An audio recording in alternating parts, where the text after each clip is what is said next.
பக்கோடா குழம்பு எப்படி பண்ணுறதுன்னு பார்த்துடலாமா? அதுக்கு முதல்ல 2 கப் கடலைப்பருப்பை 2 மணி நேரம் ஊற வச்சு எடுத்து வச்சுக்கலாம். மிக்ஸி ஜாரில் ஒரு காஞ்ச மிளகா, ஒரு துண்டு பட்டை, கிராம்பு, 1/2 ஸ்பூன் சோம்பு, ஃபைன் பேஸ்ட்டை அரைச்சிட்டு தேவையான அளவு உப்பு, கொஞ்சமாக பொடியாக நறுக்கின வெங்காயம் பொரித்து தனியாக எடுத்து வச்சுக்கோங்க. அடுத்து குக்கரில் 4 ஸ்பூன் எண்ணெய், பட்டை, கிராம்பு, ஏலக்காய், பிரிஞ்சி இலை, ஒரு பெரிய வெங்காயம் பொடியாக நறுக்கி சேர்த்துருக்கேன். வெங்காயம் நல்லா வதங்கினதுக்கப்புறமா 1 ஸ்பூன் இஞ்சி பூண்டு பேஸ்ட், இஞ்சி பூண்டோட பச்சை வாசனை போனதுக்கப்புறமா 2 தக்காளி சேர்த்துக்கோங்க.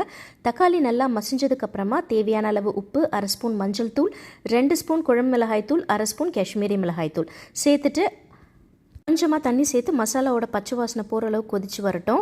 இதோட 1/2 கப் தேங்காய் துருவல், 2 ஸ்பூன் கசகசா, 10 முந்திரி ஃபைன் பேஸ்ட்டாக அரைச்சி சேர்த்துக்கோங்க. சேர்த்துட்டு ஒரு 5 நிமிஷம் இதை நல்லா கொதிச்சதுக்கப்புறமா நம்ம பொரிச்சு வச்சுருக்கிற பக்கோடாவை இதில் சேர்த்துட்டு ஒரு 6லேருந்து 7 நிமிஷம் இதை கொதிக்க விட்டு இறக்கணும். அப்படின்னா நம்மளுடைய பக்கோடா குழம்பு சூப்பராக ரெடி ஆகிடும். கண்டிப்பாக ட்ரை பண்ணி பாருங்கள். பாய்.